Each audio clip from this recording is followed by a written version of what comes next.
जो हमें निर्देशन देता है, भद्रम कर्णेभिः शृणुयाम देवा भद्रम पश्येमाक्षभिर्यजत्राः।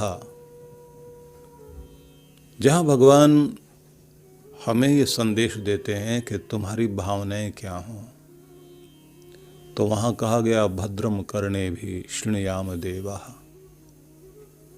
कानों से अच्छा सुनना हमारे जीवन में चलता रहे। भद्रम पश्येमाक्षभिर्यजत्राः, आँखों से भला ही देखें, भला सुने, भला देखें। प्रार्थना ये भी की गई है कि स्थिर अंगों के साथ स्वस्थ जीवन जीते हुए पूर्ण आयु हम भोगें और देवताओं का जीवन जिएं। अनेक प्रार्थनाएं हैं। विश्वानि देव सवितर दुरितानि परासुव यत भद्रम तन्न आसुव। जो भी हमारे जीवन में विश्वानि दुरितानि, विश्वानि का मतलब है संपूर्ण, दुरितानि का मतलब है दुरित, कमियां, कमजोरियां, खोट, परासुव, दूर कर देना भगवान। जीवन में जो भी खोट हैं, बुराइयां हैं, दुख देने वाली आदतें हैं, उस सब को मेरे देव, मेरे परमात्मा, सबको प्रेरणा देने वाले ईश्वर सविता देव, दुरितानि परासुव, मेरे दुरितों को दूर करो। सबके जीवन में उसके जीवन को चलाने के लिए उसकी आदतें ही काम करती हैं, और अगर ये बुरी हो गई तो बुरी आदतें बुराइयों की तरफ चलाती हैं, अच्छी आदतें अच्छाइयों की तरफ चलाती हैं। प्रार्थना की गई है कि दुरितानि परासुव, मेरी कमजोरियों को, कमियों को दूर करना। यद भद्रम तन्न आसुव, जो भद्र है वो हमें दे देना भगवान। जो कुछ भला है, भद्र का अर्थ होता है, इसमें धातु है भदि कल्याणे सुखे च, जिसका अर्थ होता है जिससे हमें सुख मिले और जिससे हमारा कल्याण हो, उसे कहते हैं भद्र। हम नहीं जानते हमारा किस में भला है, हम नहीं जानते हमारे लिए सुख का मार्ग क्या है, लेकिन कामना जरूर हमारी है। तुम ही जानते हो भगवान हमारा सुख किस में है, हमारी भलाई किस में है। बच्चा नहीं जानता उसका भला किस में है, उसका सुख किस में है, वो तो स्वाद वाली चीज़ें भी मांगने लगता है। माँ बाप ही जानते हैं कि क्या देना बच्चे को। तो भगवान जिसमें हमारा भला हो वो तो हमें देना। ये बड़ी प्यारी प्रार्थनाएं वेदों की हैं, और मेरा निवेदन ये है सभी से कि वैदिक प्रार्थनाएं जरूर किया करें। वैदिक प्रार्थनाएं बहुत अद्भुत प्रार्थनाएं हैं, और अगर उनको स्वर के साथ उच्चारण किया जाए तो उनका पूरे ब्रह्मांड में, प्रकृति में बहुत ही सुंदर प्रभाव पड़ता है, और नेचर आपके अनुकूल बनती है, पूरा यूनिवर्स आपके अनुकूल बनता है। पॉजिटिव वाइब्रेशन चारों तरफ फैलती है। पॉजिटिव वाइब्रेशन जब चारों तरफ फैलती है तो आपका सौभाग्य बनता है, आपका ऑरा जो है वो अच्छा बन जाता है। आपका ऑरा जो है वो एक ऐसा प्रकाश का घेरा आपके शरीर के चारों तरफ फैला हुआ है जो आपका एक सुरक्षा कवच है। लेकिन कभी कभी ये नेगेटिव ऑरा बन जाता है जो आपको अच्छाइयों से बचाता है, फिर बुराइयों की तरफ लेके जाएगा, रोगों की तरफ लेकर जाएगा। अगर आपका नेगेटिव ऑरा बन गया तो बुरी बुरी चीज़ें आपके चारों तरफ इकट्ठी होती जाएंगी, और इसी को मजबूत कर लिया मतलब आपका आभा मंडल और प्रभा मंडल दोनों गड़बड़ हो गए। तो अंदर से भी बुरी चीज़ें निकल रही हैं, बाहर से भी बुरी चीज़ें, वैसे ही विचार, वैसे ही लोग, वैसी संगति, वैसा चिंतन, वैसा मनन। तो प्रार्थनाएं क्या होनी चाहिए? तो एक प्रार्थना मैं आपको सुनाऊंगा।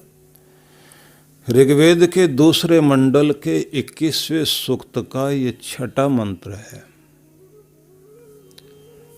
ऋग्वेद में मंडल हैं और यजुर्वेद में अध्याय हैं,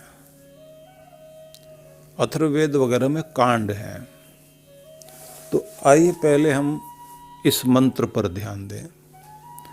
मंत्र है इंद्र श्रेष्ठानि द्रविणानि धेहि चित्तिम दक्षस्य सुभगत्वमस्मे पोषम रयिणाम अरिष्टिम तनूनाम स्वादमानम वाचम सुदिनत्वम अन्नाम। अब मंत्र में देखिए, परमेश्वर को कहा है कि भगवान ऐश्वर्य दाता है, भगवान ऐश्वर्य देने वाले, धन देने वाले, खुशियां देने वाले, समृद्धि से भरपूर करने वाले भगवान इंद्र श्रेष्ठानि द्रविणानि देहि। श्रेष्ठ धन जीवन में हमें दो, और दो से मतलब यहाँ का धेहि धारण करा दो। अब ये बड़ी बात है, कमाल की बात है। मांगा जरूर है, लेकिन ये कहा देहि मतलब देना नहीं, धेहि धारण कराओ। मतलब उत्तम धन को आप मेरे जीवन में धारण करा दो। समृद्धि, ऐश्वर्य मेरे अंतर में धारण हो जाए।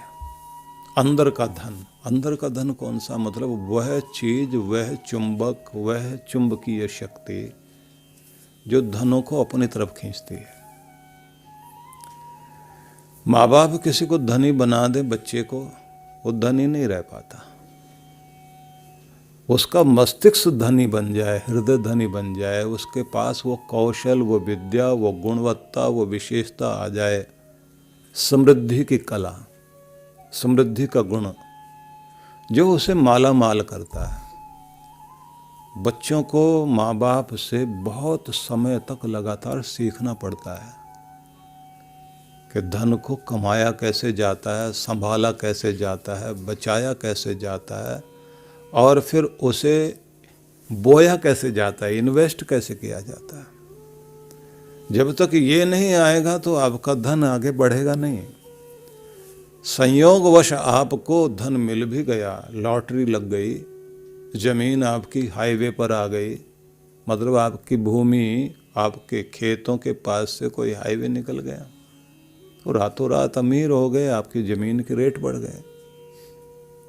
आपका मकान बड़ा सा मकान है और उसके पास से एक बड़ी सड़क निकल गई और वहाँ पर और लोगों की दुकानें खुलने लग गई। अब आपने जो है तोड़ के मकान को नीचे अपना व्यवसाय वाली चीज़ें बना ली, ऊपर रहने लग गए, रातों रात अमीर हो गए।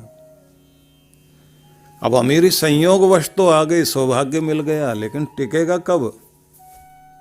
अगर आपके अंदर उसको धारण करने की शक्ति है तो। अमीर बनना और अमीरी को धारण करना, अमीरी आपके रोम रोम में बस जाए तो फिर आपके पास से पैसे चले भी जाएं, कुछ भी कर लेगा आदमी। वो पानी बेच लेगा, हवा बेच लेगा। लोग गुब्बारे में भर के हवा बेच रहे हैं, पानी बोतलों में भर के बेच रहे हैं, हवा पानी बेच लेगा वो तो ये समृद्धि कमाने का तरीका आ जाए आपको। दिल्ली के कनॉट प्लेस में आग लगा के एक पान बेचता है एक आदमी, वो आग जला करके मुंह में डालता है। न्यूज में देखा हमने, लोग अपने मुंह में आग लगवाने को तैयार है, 100 रुपए का पान खाने को तैयार है। पराठे वाली गली में इतने बड़े बड़े पराठे तरह तरह के बिक रहे हैं। कला आ जाए। हाईवे पर एक आदमी ने जो है पराठे की दुकान खोल ली अपनी, और तार के ऊपर बहुत बड़े बड़े 2-2 फुट के पराठे बना के लटका दिए। देखने के लिए पागल लोग आ गए, खा के देखो, देखने से क्या होता है। भीड़ लग गई। सार क्या हुआ बात का? आ गया, अगर आपको कमाना सीख गए इस विद्या को, कुछ भी कर लोगे आप। सब दुकानें होंगी, दुकानों में चलेगी उसी की जिसके पास वो विद्या है, और आपके कोने में भी दुकान हो, अंदर जाके भी हो, ढूंढते हुए लोग पहुंच जाएंगे। ये मंत्र है जो आपको कहते ना, कोई मंत्र दे दो दौलत का, तो दौलत का मंत्र भगवान दे रहे हैं। और मंत्र में कहा श्रेष्ठानि द्रविणानि धेहि, भगवान श्रेष्ठ धन को धारण करा दो, वो कमाने का वो गुण दे दो कि समृद्धि मेरी जिंदगी में बनी रहे। कुछ भी वक्त छीन ले मेरा तो मैं फिर से खड़ा हो जाऊं, फिर से अपने आप को समृद्ध कर लूं, उस भरोसे को जो मुझे आगे बढ़ाता है। एक सज्जन के बच्चों ने कारोबार अपना खोला, पिता कुछ नहीं, बेटे बहुत जानकार, बैंकों से लोन, इधर से लोन उधर से लोन।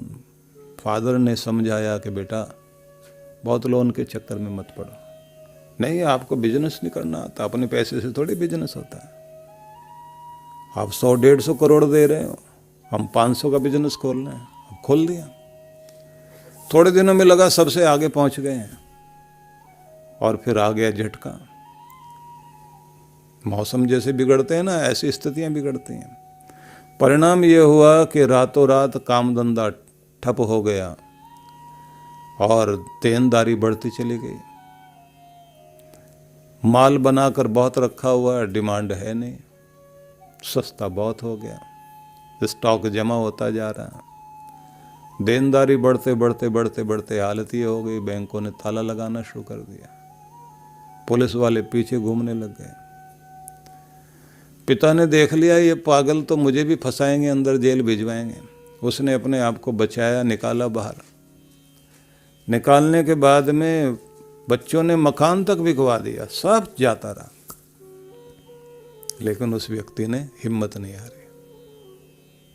हिम्मत उनको भी दी, और अपना खुद का पुराना काम जो जानता था, वो 2-4 विश्वास वाले लोग थे, उनसे कहा मुझे तो तुम जानते ही हो, पैसे तुम लगाओ, काम मैं करता हूँ, आधा आधा मिलके करते हैं, रातों रात काम खड़ा करता हूँ।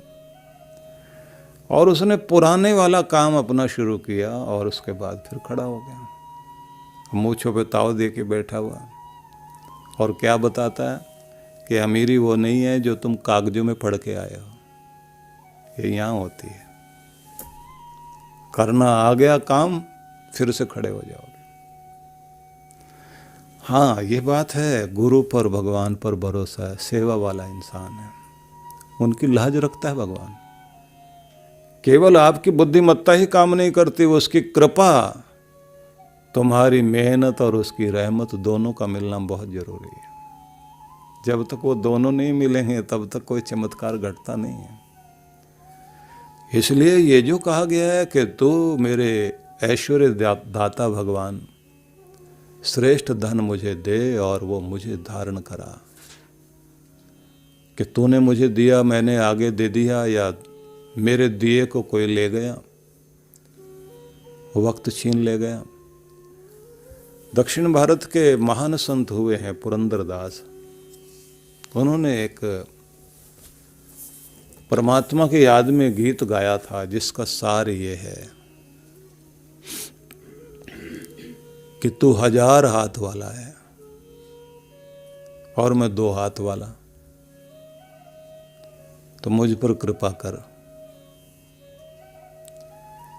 कि मेरे 2 हाथ भरे रहें, और तेरी कृपा को ध्यान में रखकर तेरा धन्यवाद करने के लिए दोनों हाथ जुड़े रहें। मतलब हाथ जोड़कर सिर झुका के तुझे वंदन करता रहूं। तो आगे चेतावनी दी मनुष्य के लिए कि सुन इंसान, तू 2 हाथ वाला है और परमात्मा 1000 हाथ वाला। देगा तो 1000 हाथ से ही देगा, संभाल नहीं पाएगा, इतना देगा। पर उसके दिए को पा करके ये दोनों हाथ जोड़कर वंदन करना, और दोनों हाथों से कमजोर बेसहारा का सहारा बनना, उसको साथ देना। क्योंकि जो देना जानता है वो लेना भी जानता है। जब वो लेना जानता है और लेने पर आता है तो 1000 हाथ का प्रयोग करता है छीनने के लिए। रातों रात सब छीन लिया और कहाँ लाकर खड़ा कर दिया, कुछ भी नहीं है पास में। छीनने पर आएगा तो भी 1000 हाथ इस्तेमाल करेगा और देने पर आएगा तो भी 1000 हाथ से देगा। इसलिए तो उसका वंदन कर, अहंकार मत करना, क्योंकि सब कुछ पसंद है उसे, अकड़ बर्दाश्त नहीं है। तो निवेदन यही है, पहले प्रार्थना की गई श्रेष्ठानि द्रविणानि थे ही, श्रेष्ठ धन दो। फिर अगली प्रार्थना क्या है? चित्तिम दक्षस्य, दक्षस्य चित्तिम, कर्तव्य कर्मों का ज्ञान, दक्षता, जो हमारे लिए कर्तव्य कर्म है उन सबको करने का ज्ञान दो भगवान। हमारे लिए करणीय क्या है, क्या करें हम, जो हमारे लिए करने योग्य है उसकी समझ दो। वो टेक्निक भी आनी चाहिए आपको, युक्ति भी आनी चाहिए, अपने कर्तव्य कर्मों को कर सकें। हर दिन भगवान से ये प्रार्थना करनी चाहिए कि हमें जो है कर्तव्य कर्म करने की जानकारी देना भगवान, उन्हें ठीक ढंग से हम निभा सकें। अगला शब्द है सुभगत्वम, सौभाग्य वृद्धि करने वाला ऐश्वर्य देना, जिससे सौभाग्य बढ़े। या इसे हम कहेंगे कि भगवान सौभाग्य दो। तो सौभाग्य को दूसरे ढंग से ऐसे भी समझ लीजिए कि आपको अनुकूल वातावरण मिल जाए, मौसम मिल जाए। वैसे तो देखा जाए तो अंदर भी ये वातावरण होता है। कैसे? आपको मूड बनाने में टाइम लगता है। किसी भी काम को करने के लिए 80-20 का सिद्धांत काम करता है। 80-20 का सिद्धांत ये है कि 80% टाइम व्यक्ति का लग भी जाए तो 20% ही काम होते हैं, और कभी कभी 20% टाइम में 80% काम हो जाते हैं।